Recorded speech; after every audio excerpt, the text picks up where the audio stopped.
Welcome to our first session in American English Live Series 24. We are so excited that each of you are here with us today. My name is Chris, and I'll be with you today along with my colleague behind the scenes, Elena, who will be the moderator, helping answer your questions and responding to your comments during the session. We wanted to let you know that today's session will be recorded and shared across various platforms.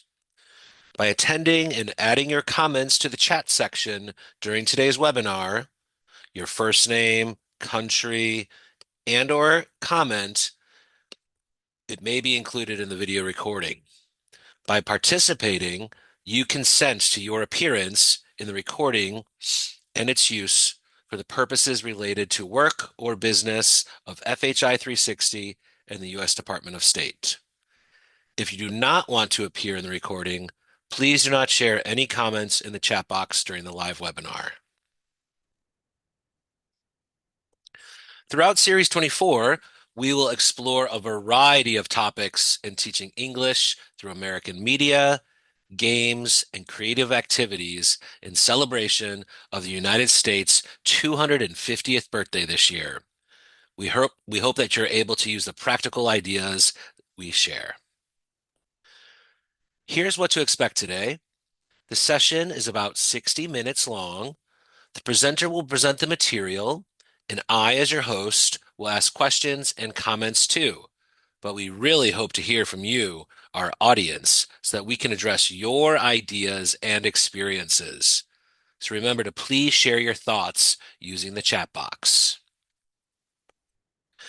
And now for today's webinar, Gonna Wanna Gimme More, Teaching Listening and Pronunciation Through American Music. Music is one of the most powerful and engaging tools for teaching listening and pronunciation. This session highlights how popular American songs can help learners notice and practice key features of natural speech, including contractions, reductions, and rhythm. Together, we will examine short, classroom-ready song excerpts that feature authentic American English speech and discover simple listening and pronunciation activities suitable for a wide range of contexts. By the end of the webinar, participants will have a toolkit of practical strategies and adaptable ideas for using music to build learners' listening comprehension and pronunciation skills across levels. And now we are pleased to introduce our presenter, Tiffany Lao. Tiffany is an ESL professor at Irvine Valley College and Golden West College, with extensive experience teaching academic writing, pronunciation, and conversation courses.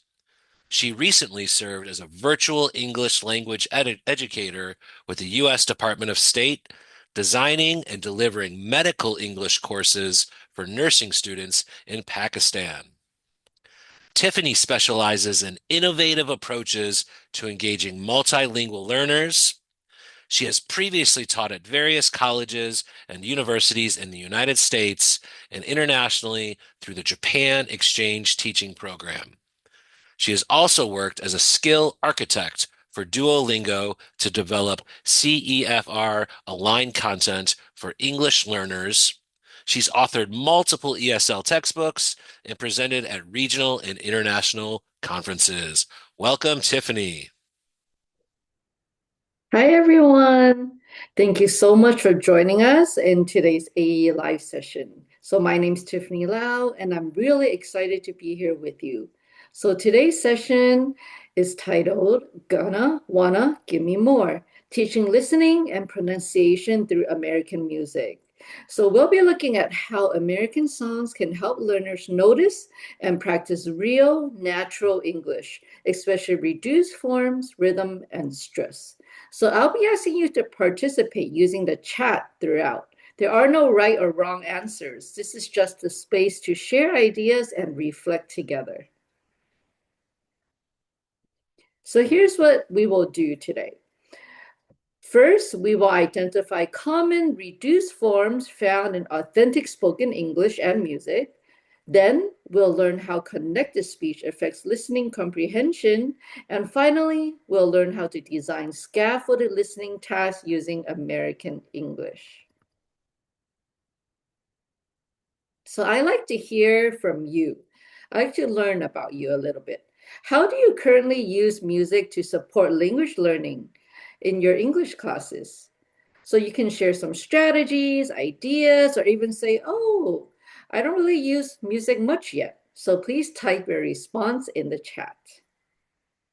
Yes, everybody, please let us know. How do you currently use music to support your language learning in your English classes?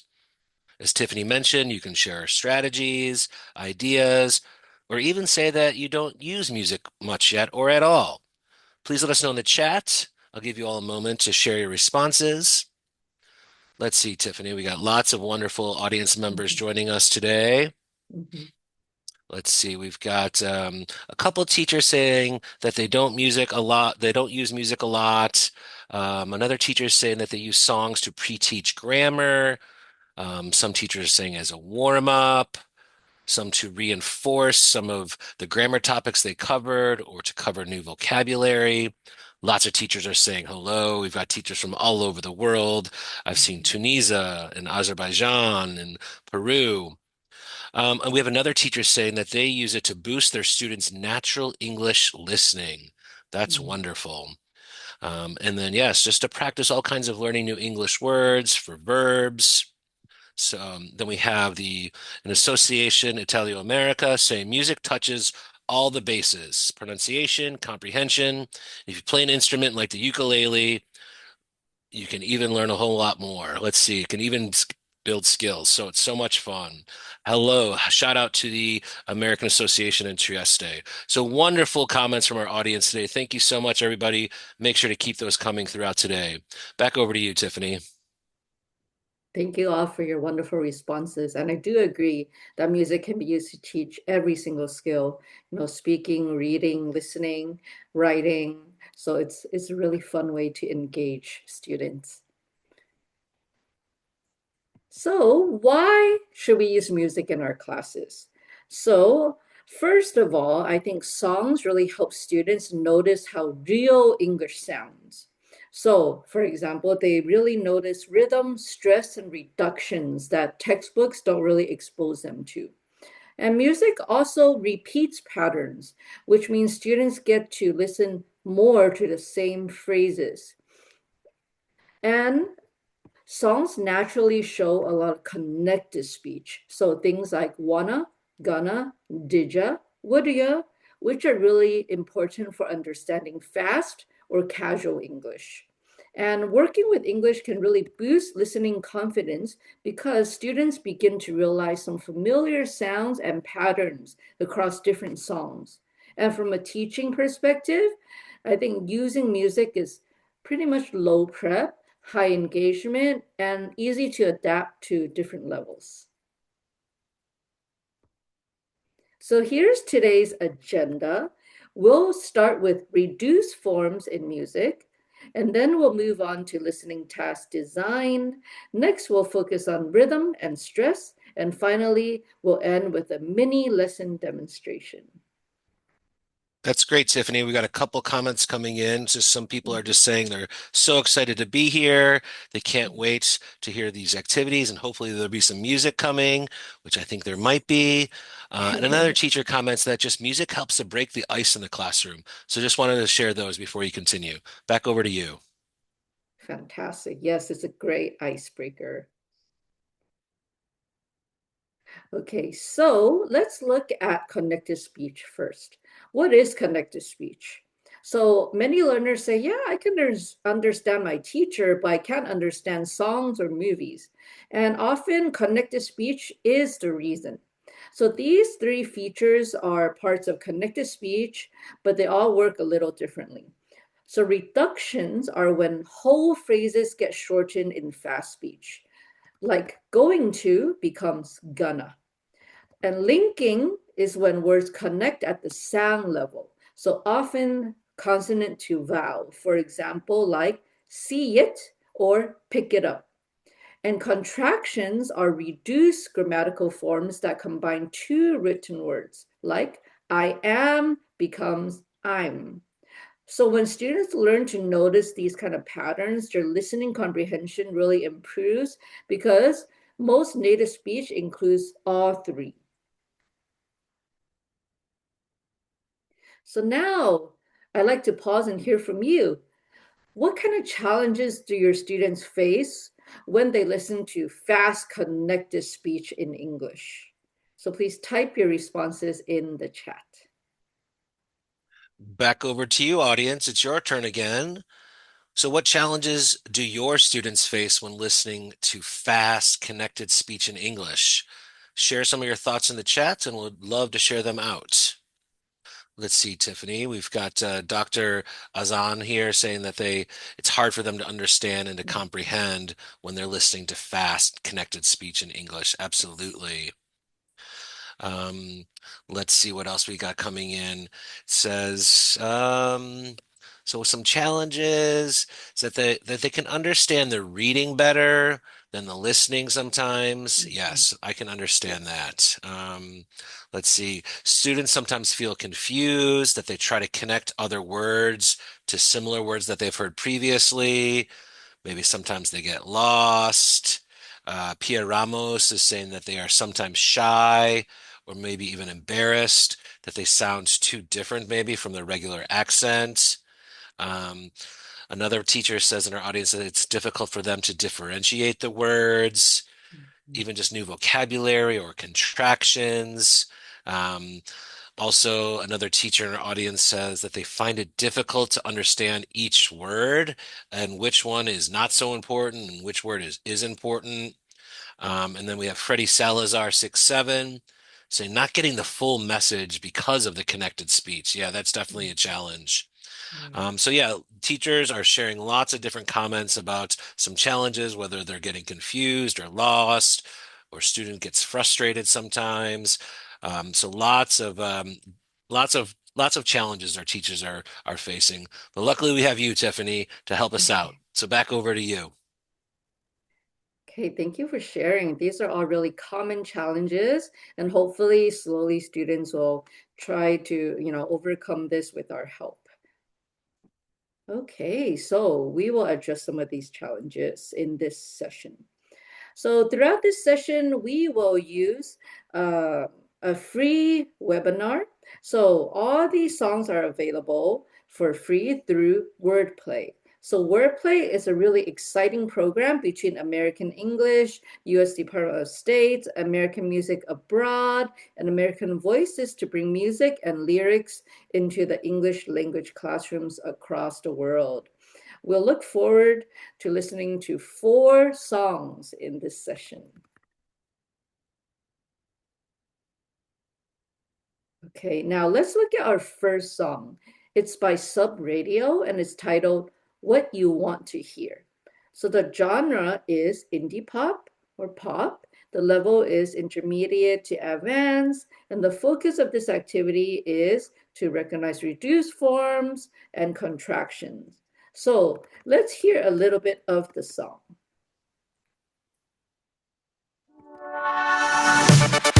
All night, caught up in the details, text, calls, and emails from my broken friends. Long time since I thought I could fix them, and everything is mixed up and it never ends. Ooh, call up everyone I know and tell them I love them and their problems. Hey, are we all A really fun song. And for this song, let's look at a sample activity we can do. And this is called a pronunciation word hunt. So in this activity, students will not listen to the song, yet first they're going to read the lyrics silently. So they're going to look for words or phrases that might sound different when sung. So the focus is to identify connected speech. So they'll use different symbols to mark the lyrics. For example, They'll circle reduced forms, like want to becomes wanna. Okay, reduced forms. They'll underline linked words or words that connect together. And they will star phrases that sound like one long word. Like, did you go? Might sound like one long word, did you go? So these steps for prediction really help students listen more actively.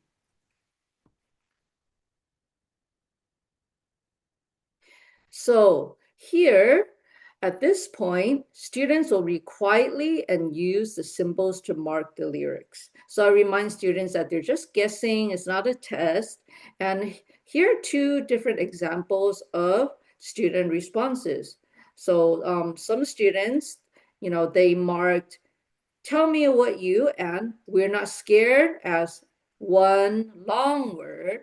Maybe they also marked inner as a connected speech, and maybe they marked the 2 and 9 to 5 as a reduction. So I mean, students might have different answers, and that's totally fine. So after they mark the answers, you can have them share their answers with the partner. And then at the end, after they share, we'll listen to the song together and check the answers. So let's check the answers. Why don't you tell me what you want?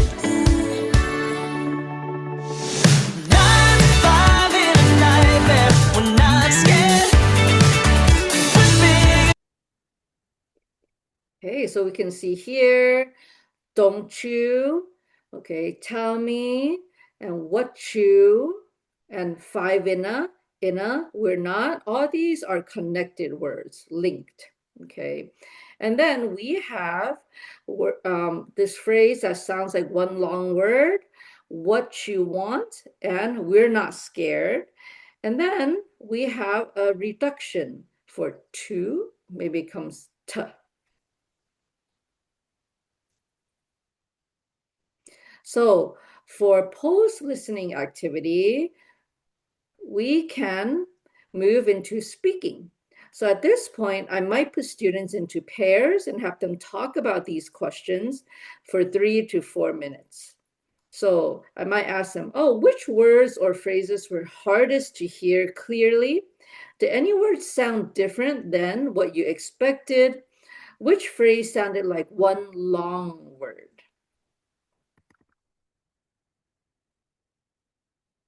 And then to practice pronunciation, I might have students practice this sentence. I'll tell you what you want to hear, but in a more natural way. So I'll demonstrate how I might do this with the student. So Chris, the host, will play the role of a student, and I will play the role of a teacher. So I will model it slowly first and tell students to repeat after me. Okay, so please repeat after me slowly. I'll tell you what you want to hear. I'll tell you what you want to hear. And then we do it more naturally with connected speech. I'll tell you what you wanna hear. I'll tell you what you wanna hear. Very nice. And finally, we'll do it quicker with rhythm. I'll tell you what you wanna hear. I'll tell you what you wanna hear. So these steps really help connect listening to production. Okay, so now let's move on to part 2, how to build listening tasks. So first, let's look at scaffolding. What is scaffolding? So basically, scaffolding refers to temporary support provided by teacher, task, or materials that help learners access challenging input and complete tasks they could not successfully do alone. So it's important in listening because it activates background knowledge of the students. It helps learners know what to listen for. It improves their confidence.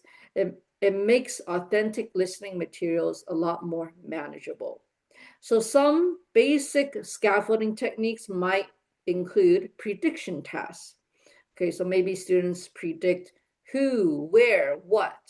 Maybe you show some visuals. So for example, maybe you show some images, some album covers for students. Maybe you'll give them some guiding questions regarding the song, or maybe you give them some keywords or vocabulary for them to focus on before they listen to the song.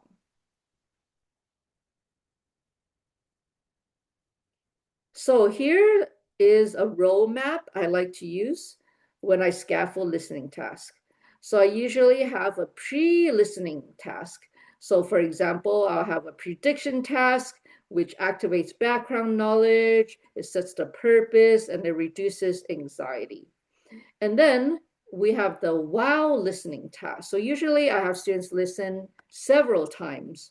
So maybe the first listen, we ask them, so what's the main idea? What's the gist of the song? What's happening? The second listen, maybe we'll ask them more of the details. So maybe the vocabulary, the content, the structure. And maybe the third listen, we'll do a comprehension check. We might have like a short, validation, meaning check. We might use true and false questions, matching, and so on. And after that, I like to finish with a post-listening activity, which is usually a speaking practice. So for this activity, we can have students retell the song, maybe summarize, give their opinions, maybe talk about personal connection to the song. So maybe what would you do if you were the singer? So I like to hear from you again. So which scaffolding techniques do you currently use? And which ones do you think you might need to add to strengthen your next listening lesson? So please share your ideas in the chat. Audience, it's your turn again. Yes, as Tiffany just said, please share which of the scaffolding techniques do you already use? Which one do you think you need to add or to strengthen to your next listening session? So please let us know in the chat. Let's see, Tiffany, we've already got some wonderful comments coming in. We have Dr. Azran saying to activating schema, especially relating to their personal experience. Yes, I love that. Connecting it to themselves, to their personal experience. Let's see what else we have. Just lots of people still saying hello, of course. Everyone's happy to be here as well. I think they're still thinking about what things that they can do to activate schema. Um, let's see, some of them are liking your ideas already. So one teacher is saying that they don't necessarily do too much pre-listening, so they're looking forward to building that up. So that's great. We have Erica Castillo saying to write examples for students to see on the board. Another teacher is saying that they use pictures and then they ask students to guess what the listening will be about and to think about the words that they might hear. Um, we've got the Italia Association of America saying that they listen and then fill in the blank with the next word. We have Karina Sanchez. She says she likes to use mind maps and word splashes and different types of puzzles related to the topic or song. These are all great. And then another teacher, Marino Chavez, says we relate to situations that students have with different songs. Um, Lots of wonderful ideas, lots of similar concepts, pre-teaching vocabulary, gap fills, fill in the blanks. So yes, Tiffany, lots and lots of great scaffolding techniques. Our teachers, as you can tell, we are wonderful teachers out there. Thank you so much, everybody. Keep them coming throughout the webinar. And back over to you, Tiffany. Yeah, thank you all so much. And these are all fantastic ideas. And I think that it's really important to just not directly jump into the song first, but have some pre-listening tasks to really activate students' background knowledge and build their confidence. Okay. So the next song we will hear is called Better by Tamara Jade. So the genre is pop and soul, and the level of the activity is for intermediate to advanced students. And the focus is more on informal contractions and colloquial phrasing. So before we go into the steps of scaffolding, let's listen to the song together. New year, new me, new trees, new leaves. Finally got the hang of this thing called life. Taking it all in stride. Take your time, girl. On my own 2 feet, traveling, living this dream. Seeing places I ain't never seen before. Ready for so much more. Here you come. That's such a beautiful song. So for the pre-listening task, I might have students do a prediction. So for example, I will have students look at the lines below, just 2 lines, and I will not have them listen to the song yet. So these 2 lines are, we gone, be all right. Keep your head up, it's gonna get better. And then I might ask students some questions. So now Chris, our host, will play the role of a student. So I might ask the students, so what do you think we gone means? Ooh, I think we gone means we're finished, maybe, or we're leaving, perhaps. Hmm. I think so, maybe. Yeah, I think maybe we're finished, or maybe we're leaving. Good ideas. And do you think the song will be fast or slow? I'm gonna guess that it's gonna be fast. Okay, yeah, maybe it'll be fast. Nice. So then I will have students do their first listen to the chorus. So I will play the chorus and have students circle the words that they hear. We gon' be alright. We gon' be alright. Keep your head up. It's gonna get better. Okay, so students, what words did you hear? I heard gone and gonna are the words that I heard. Okay, gone and gonna.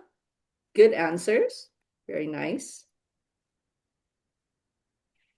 And then we might have them listen again. So this time we're gonna have them check the words they hear, and repetition is really good for their listening and pronunciation. So let's listen again. We gon' be alright. We gon' be alright. Keep your head up. It's gonna get better. Okay, so students, what words did you hear this time?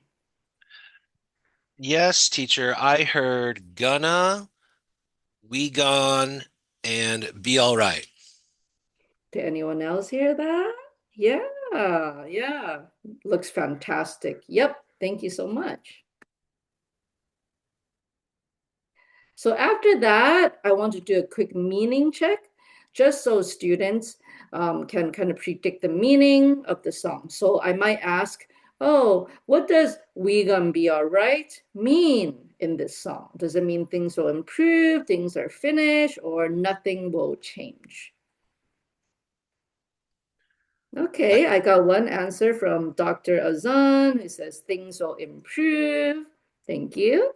yeah, I'm also seeing people, Tiffany, in the comments on YouTube saying we're gonna be all right or everything's gonna be okay. Uh-huh. Yeah. Good. I agree with Thank you. them. They're so smart.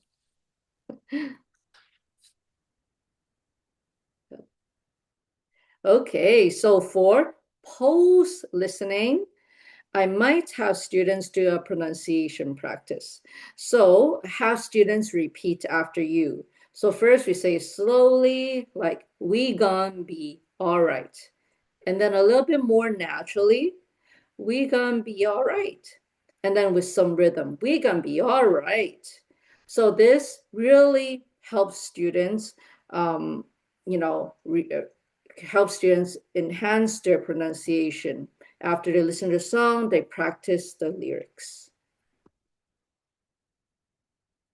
Okay, now we'll move on to part 3, which is rhythm and stress instruction. So we know that pronunciation is not just about individual sounds, but it's also about rhythm and stress, which is the music of English. So songs naturally highlight strong and weak words. So this helps the learners really feel the rhythm of the language. So first, let's go over what rhythm and stress is. So it's first of all, they're important because English is a stress time language. So this means that stressed syllables create the rhythmic beat. And this affects how real English sounds, especially in music and fast speech. So a lot of times learners struggle not because they don't know the vocabulary, but because they can't catch some of the stress peaks and they skip the reduced syllables. So some key definitions here.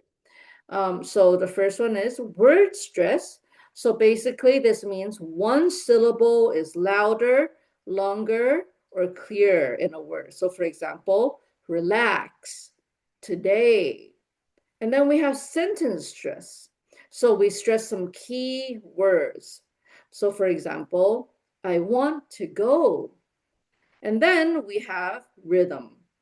So rhythm is basically the pattern of stress beats and reduced syllables. So for example, you got a friend in me. So this shows strong, weak, strong, weak, strong. Okay. So here you see we see the capitalized words as the stronger syllables and the dots as the weaker fillers. So why do we teach rhythm and stress? This really helps with listening. It helps students recognize reductions and it helps them practice linking. Okay, now I'd like to hear from you again. So, what do your learners typically notice first when they listen to something? Do they notice the meaning, rhythm, or stress? And how can we shift their attention to multiple elements? So please type your answers in the chat. Yes, it's your turn again, audience. So, Tiffany, and we would like to know, what do your learners typically notice first? Is it meaning, rhythm, or stress? And then how can we shift their attention? What do you think? So let's see here, Tiffany. We've got a couple people here saying it's meaning, another person saying rhythm. I'm looking over. We have Freddie Salazar on YouTube saying rhythm, Beatrice saying rhythm and stress. Over on YouTube, I'm seeing rhythm, meaning, rhythm, meeting. So kind of lots of different things. And then another person is saying rhythm, and then finally stressed, followed by rhythm. So um, I'm wondering, no one's really answered about how we can shift their attention, though. But maybe you can share with us some ideas, Tiffany. Yeah, definitely. So I think it's really important to have students focus on different things, not just one element. Thank you for sharing. Okay, so for the next song, we are going to look at this song called I'm Never, Never, Never Gonna Give Up by Tony Memo and his band. So the genre is indie and the level is intermediate to advanced. The focus is more on informal contractions and colloquial phrasing. So let's listen to a little bit of the song together. Get out what you put in, come lose or win. Sing this anthem of the soul. I am never, never, never gonna give up. Never, never, never gonna give up. Never, never, never, never gonna give up.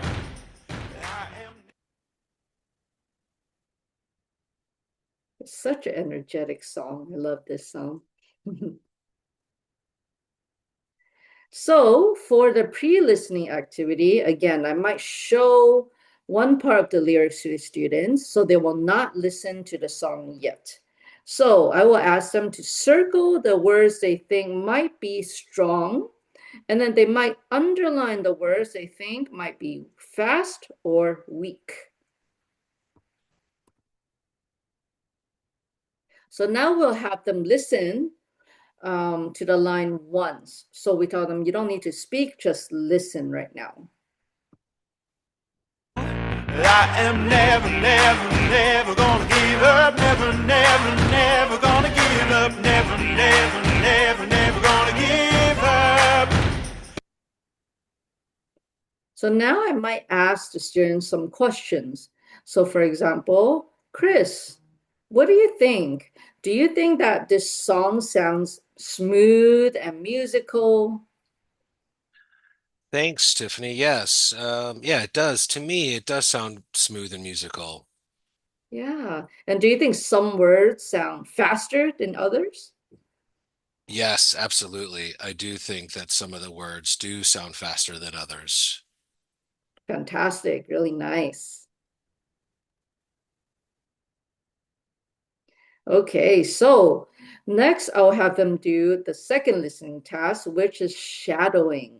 So this time we're going to have students listen again and try to speak the same time as the singer. So you want to tell them, even if you miss a word, just keep going. Okay, so let's try this. I am never, never, never gonna give up. Never, never, never gonna give up. Never, never, never, never gonna give up. Okay, so students might have a fun time doing this, and after this, we might ask students for a brief survey.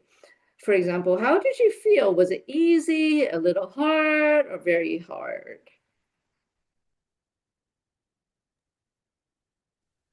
Now, I might have students listen one more time. So we might have them whisper the rhythm this time. So, so we want them to focus on the rhythm and the beat. We don't want them to worry about the meaning. Okay, so we can tell them to tap or clap on the strong words if it helps. Okay, so for example, we're gonna have them model it like, we're never, never, never gonna give up. Okay, so by doing this, they, even though they're not saying the sentence out loud, they can feel that some words should be stronger and longer than the other words. And this is really fun. It creates like a low pressure environment. Maybe students don't want to sing, but whispering, they're more like confident to do so. So yeah, it's a fun activity for students. So for the post-listening speaking activity, we might have students do free practice speaking. So we might have them complete and say the sentences below using natural rhythm. For example, this year, I'm never gonna blank. When things are difficult, I'm never gonna blank. And maybe some students might say answers like, this year, I'm never gonna eat too much junk food. Or maybe they'll say, when things get difficult, I'm never gonna quit. Now I'd like to hear from you again. So how do you bring rhythm into your lessons in a way that keeps learners engaged? So maybe share one quick activity or approach that works for you. So please share your ideas in the chat. Yes, audience, it's your turn once again. So Tiffany and I, we would like to know, how do you bring rhythm into your lessons in a way to keep your learners engaged? So if you could, please share one activity or approach that works well for you. We'd love to hear and see that in the chat, and we'll share some out.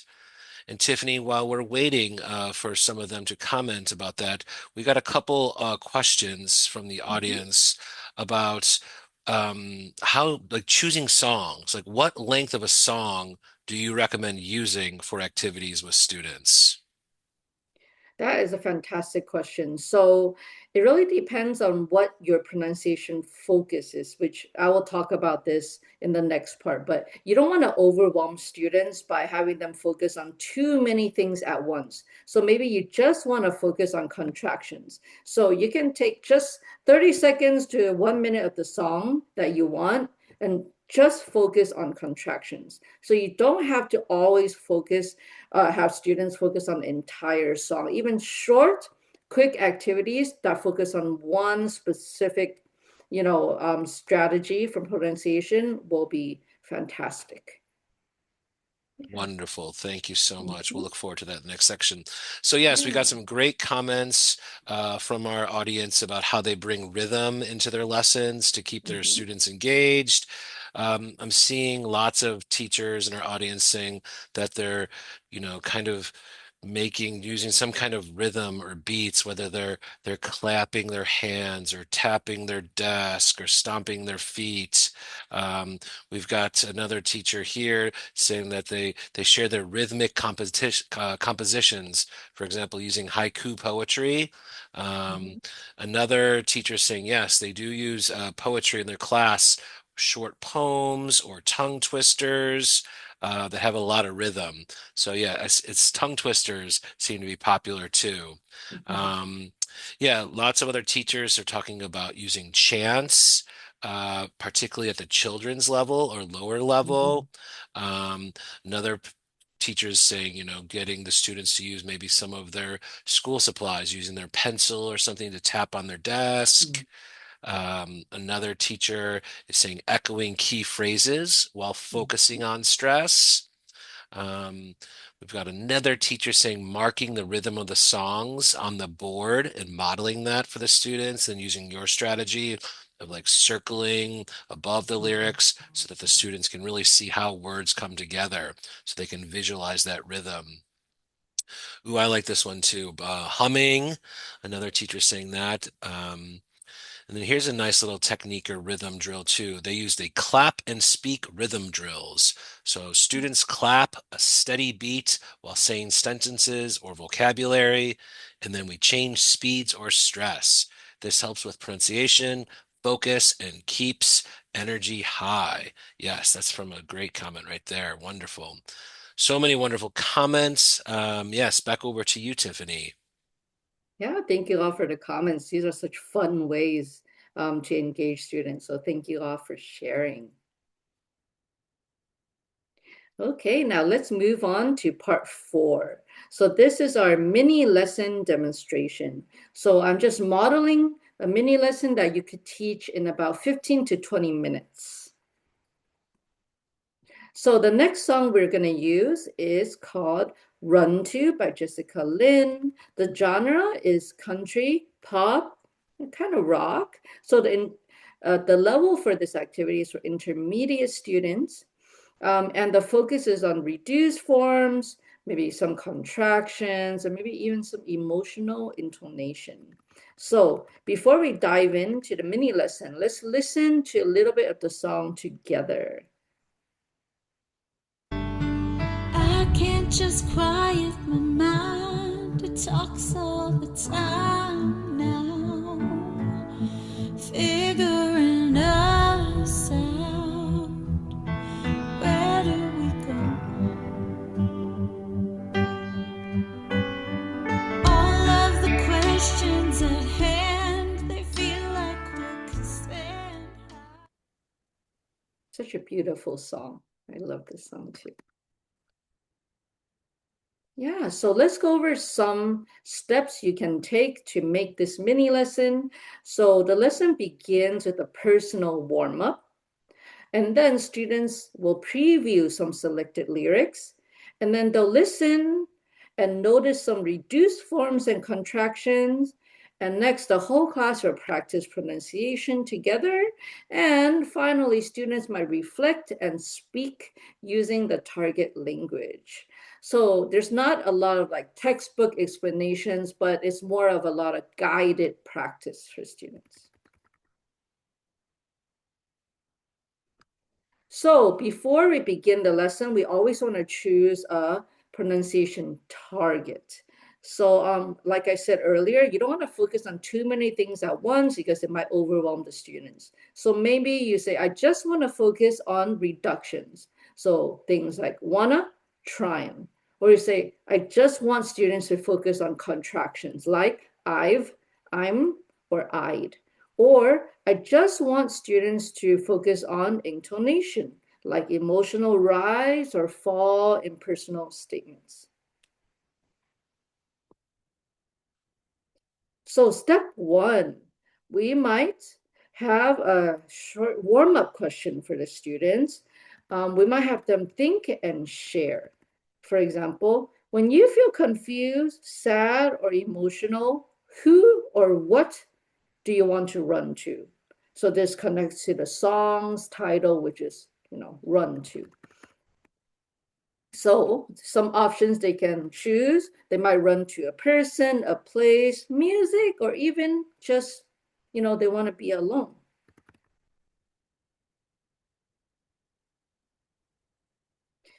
And then step two, we will preview some of the lyrics.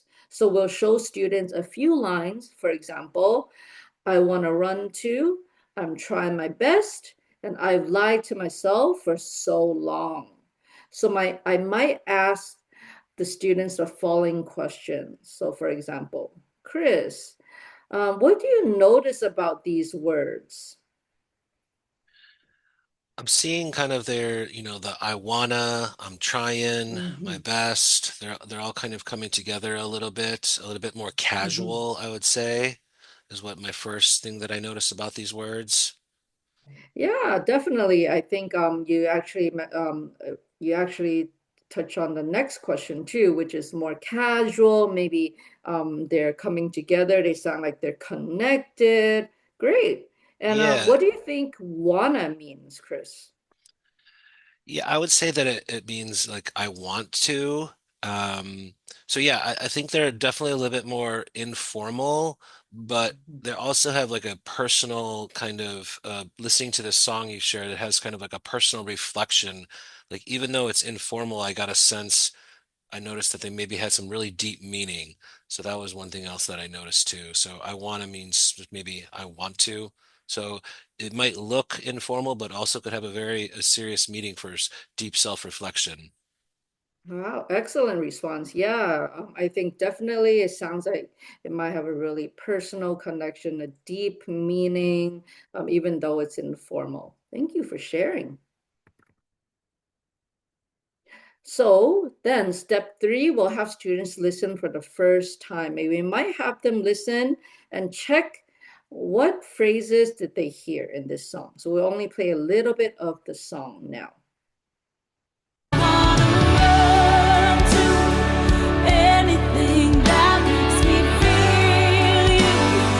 Trying my best to what will I do?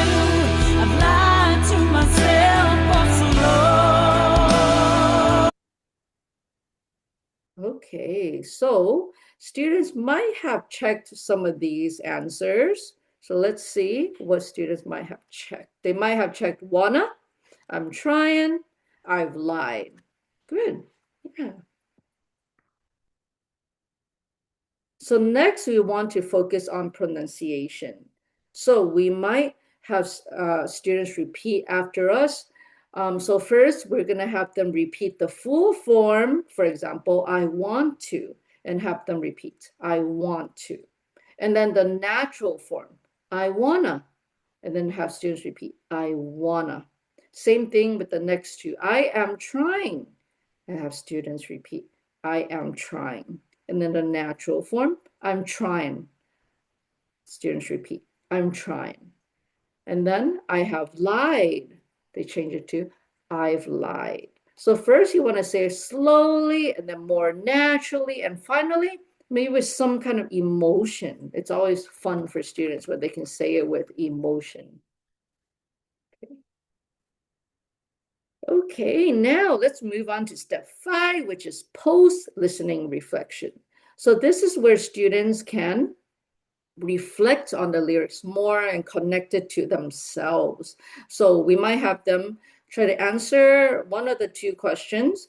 So for example, they might answer, when I feel overwhelmed, I want to run to something, or I've told myself something for a long time. So, and then students can share their ideas with a partner. Okay, so some takeaways. So it's important to just choose one clear pronunciation target. And then we want to use short, scaffolded listening. And we want to explain less, but have students notice more. Okay, too much explanation just overwhelms students. Have them do the noticing themselves. And then we want to have them engage with the song more emotionally, personally. And then we want to end with a speaking activity. Okay, so these small choices can really make a difference. Okay, now let's hear from you again.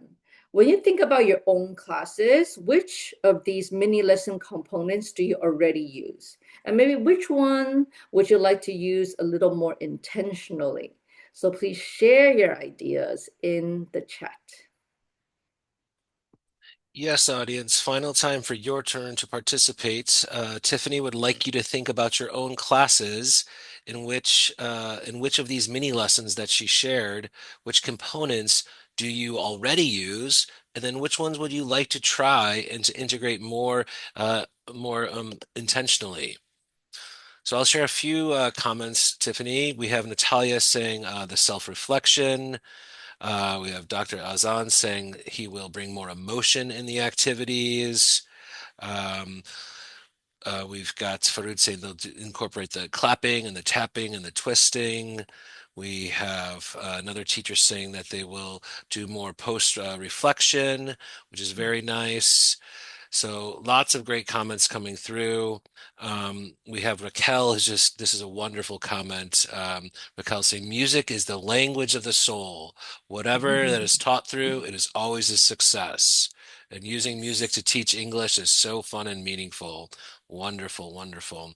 And yeah, just the last component, warm up and reflection. So nice kind of bookends using these mini lessons. Great comments, everybody. Thank you so much. Yeah, thank you all so much. So throughout this session, we learned how music supports real world listening and pronunciation. We learn how small focused tasks can train the ear, and we learn how rhythm first speaking activity builds fluency. So before we finish, I'd like you to reflect a little about your own classroom. So what is one small change you can make tomorrow to support pronunciation through music? So please, again, share your ideas in the chat. Wonderful. Yeah, everybody, please share those reflections in the chat. Let's see what we have. A couple people sharing out, Tiffany. Yeah, people are just really excited to integrate these into their classroom all around. Everyone's excited to take little bits of the activities that you shared with and the practical ideas. Seeing lots of people would like to integrate more reflection into their classroom to support pronunciation through music. And just in general, just to bring more music into everyday practice into their classroom. I think our audience and teachers are just really excited. Um, couple of teachers really identified shadowing. They like that concept of using shadowing, and then maybe adapting this for students at multi-level and multi-level classrooms. Mhm. Um, so yeah, it looks like our teachers got a great deal of great ideas from you today. So thank you so much, audience, for your great comments. That was wonderful. And back over to you, Tiffany, to finish us off. Yeah, great. Thank you all for sharing. And definitely, music is very motivating for students. And reflection is a great way to have students just not only listen, but also connected to themselves and their own feelings. Great. And so thank you so much for joining us today. And thank you so much for the work you do as teachers. I'm sure your students, will love any kind of music that you bring into the class. So I hope you leave with some ideas that you can use right away. Thank you all so much. Thank you, Tiffany. That was wonderful. Thank you so much. Thanks for sharing those awesome ideas. They're very practical strategies, adaptable ideas, really, for using music to help build our learners' listening comprehension and pronunciation skills across levels. That was awesome. Thank you so much, Tiffany. And of course, we'd also like to thank you, our audience. As always, you had wonderful engagement and participation today.